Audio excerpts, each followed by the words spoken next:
But don't worry, boys. The formula's safe from harm. I got it hidden in the most secret hiding place. A place no one, not even Plankton, would ever figure out.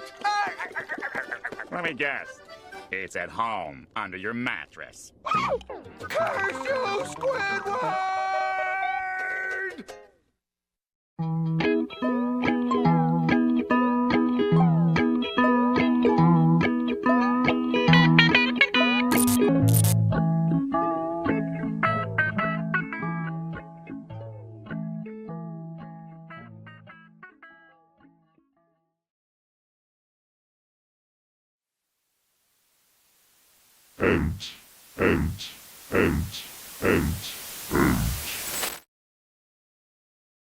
That intro was basically what it was like when I would fall asleep and I had Spongebob on, whether it was on DVD or if it was one of those like Spongebob marathons that they had on Nick.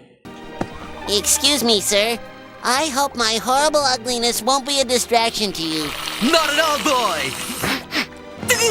Today we're going to break down why it had that effect on me and maybe on you as well. If you had a similar experience, please let me know down in the comment section, and without further ado, let's get into it.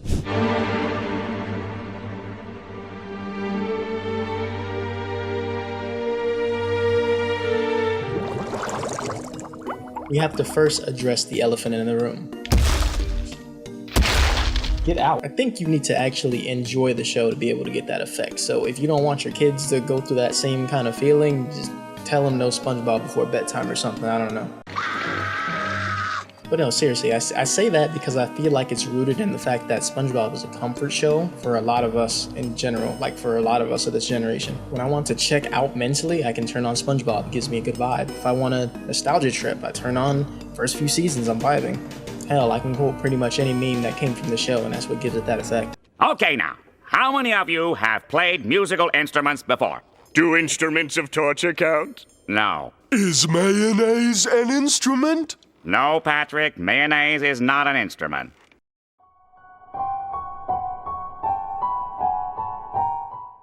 When you're young, everything scares you because you don't understand anything. The thing that drives fear the most is not understanding a situation. So let's say, for example, you have a fear of darkness and what resides in it. You turn on some SpongeBob and pass out. It was daytime before. Now it's not. Your eyes are focusing in from a blur as you regain consciousness. It's pitch black around you in your room. There could be anything in here with you. Your parents are asleep, so nothing can help you if you are attacked. Matter of fact, why did I wake up anyways? Did something wake me? Is something here?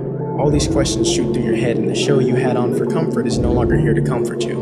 All you can see is a picture with names on it, and this weird song. The song that indicates when the show is over, when your happy place forces you out and shuts the door. Then the song ends, and you sit in the darkness you're so afraid of, in silence.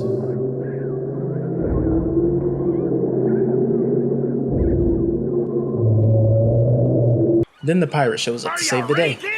It's honestly terrifying, but from that little demonstration I can come to this conclusion. It's not the credit sequence that's scary. In fact, that's the only thing keeping you sane in that moment. The scary thing is everything outside of it, the unknown.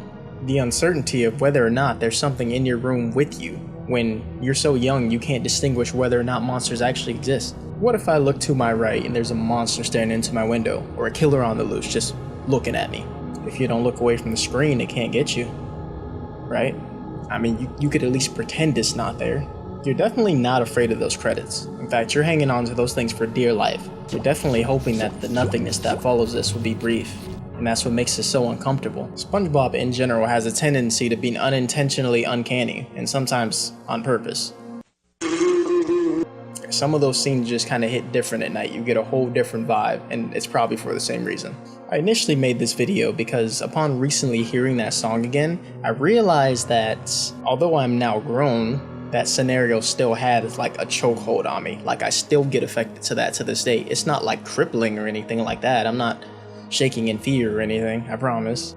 But it definitely does make me feel uncomfortable. Like, I tend to skip to the next episode pretty quickly because that brief silence, it just feels weird. It feels wrong. It feels like something is up. I guess the fear of the unknown can never really be shaken. The human mind is constantly trying to adjust and adapt to the dark, but we never really get there. So the unknown continues to remain mysterious and scary. That's completely normal, you know? Fear is what keeps you alive. Technically, this doesn't even have to be the SpongeBob outro either. You can try this with any of your other childhood shows if you dare, you know, the outros.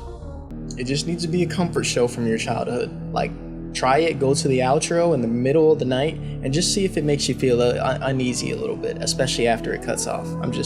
Let me know in the comments, you know, what the results are. I don't know though, I think SpongeBob, it probably hits the hardest. I don't know, there's something about that show that's just in general, just uncanny. It just feels weird. I think it's the song, bro. That song is weird. Funny thing is, like, a lot of people can't even relate to this, and it might not even necessarily be that, like, they didn't watch the show growing up. It's just, it doesn't hit them the same. Maybe they have a different perception of the darkness. Maybe they never had a fear of it. Maybe they never even feared what was inside of it. I don't know, but this is not for every person, but I've just noticed that a lot of people have the same issue. And it makes so much sense too, because it's just like you're so locked into the show, and then there's